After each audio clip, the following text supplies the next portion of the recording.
In the early 70s, OPEC didn't like what we were doing in Israel. Same old story.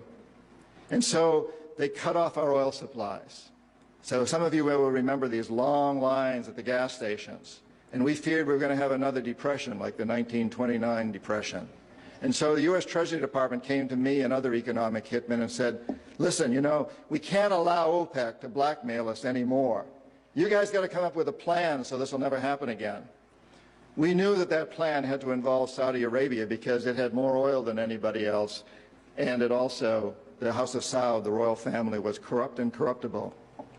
The long version is explained in the book, but the short version of what we did, the deal we finally struck with the House of Saud, was a deal whereby they would return almost all the money they made from selling oil to the United States, invested in U.S. government securities.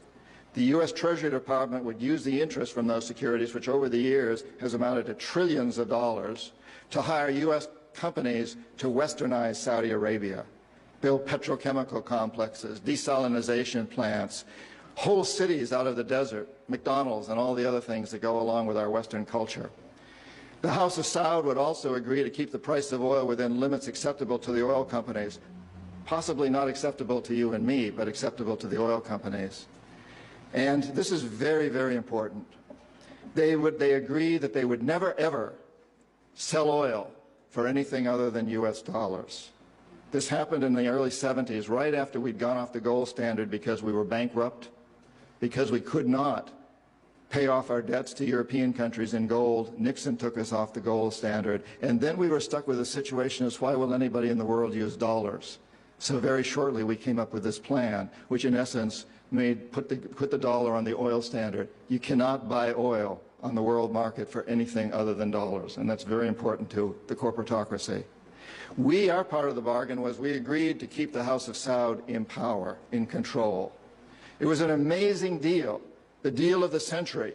It was history-making, incredibly powerful deal that we struck with Saudi Arabia, and it's held.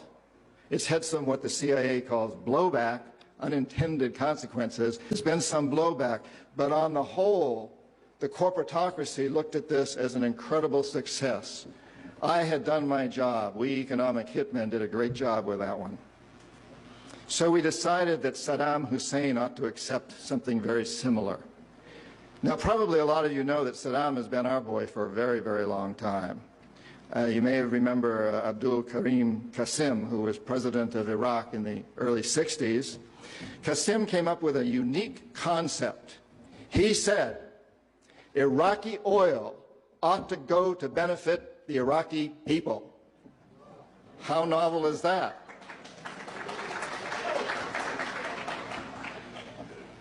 But we didn't like that very much. He began to tax the oil companies, particularly the British and some American companies, and threatened to nationalize our oil companies. And so we decided that Qasim had to go.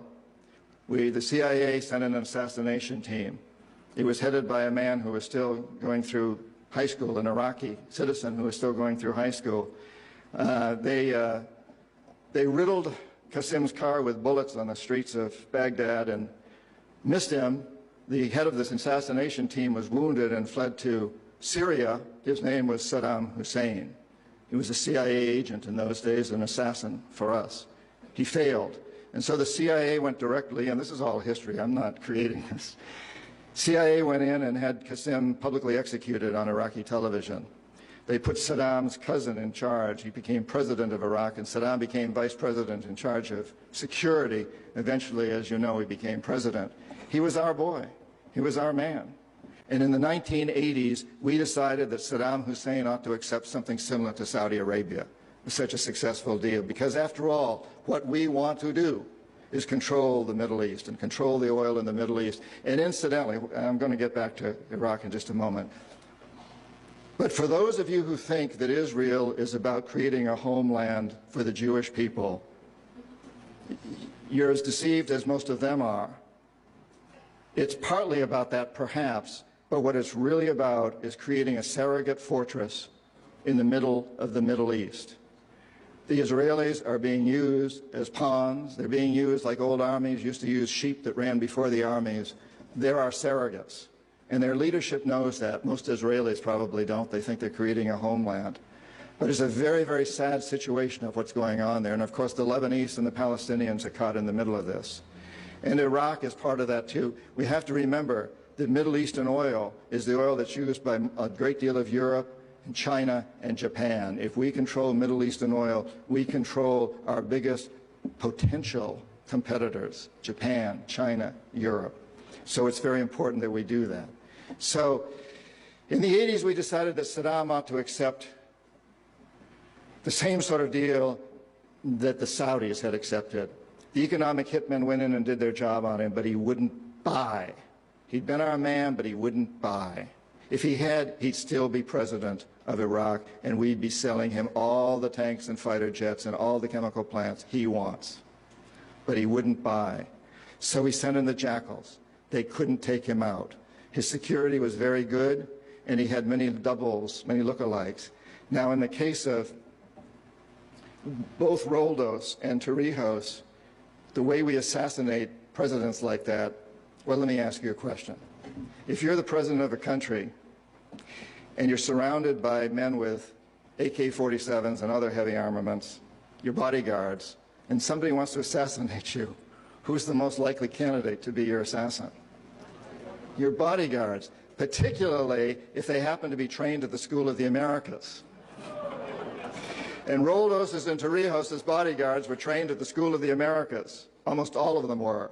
Now, we all know that men like that, trained in those schools, are usually pretty loyal to their trainers, their mentors. They were also very underpaid. And so, for example, in the case of Torrijos, what we did was go up to one of his bodyguards, sent his teacher from the School of the Americas to a couple of his bodyguards, who were making about $10,000 a year. And the mentors went in, the teachers went in and said, look, you know, you'd be doing this country a great service if you get rid of this man, this Torrijos. You've got to get him out of here. And incidentally, here's $100,000. You're only making $10,000 a year, so this is a pretty good deal. We could do that. In the case of Iraq, Saddam had been our man. He had been our assassin. He knew our ways. He knew how to protect himself. He had damn good security and all these look-alike doubles. Now, what's the stupidest thing you can do if you're bodyguard to a president? Shoot his double. And if you never know who you're guarding and somebody offers you a high price to shoot somebody and you don't even know who you're guarding, you're probably not going to do it, because, by God, if you shot Saddam's double, you and your family and everybody else you ever ran into on the streets, life wouldn't be worth much, would it? So we couldn't take him out. So in '91, we sent in the military, our military, and some of you people were there. We could have taken Saddam out at that time, and I think you who were there probably know that better than anybody else. But we didn't want to. Saddam was the type of man the corporatocracy likes. The strong man, could keep his people under control. He could keep the Iranians under control on their borders pretty well. He could keep the Kurds under control. We thought that when we took out his military, he would be sufficiently chastised that now he would buy our deal. So the economic hitmen went back to work on him in the 90s. Couldn't bring him around again, though. Again, if they had, he'd still be there. The assassins couldn't take him out again. So once again, the military went in. And they're still there. Of course, if we'd struck that deal with him, we would be building, our Bechtels and Halliburtons would be building huge cities there and petrochemical complexes, just like they've done in Saudi Arabia. And of course, that's what they're doing there now, too, in a different way. But that's what this is all about. That's what these wars are about. From my perspective, that's what Iraq is about. Iraq is a classic case of failure on the part of economic hitmen and jackals. And when we fail, you guys go in to do the job. We know we live in a very small world.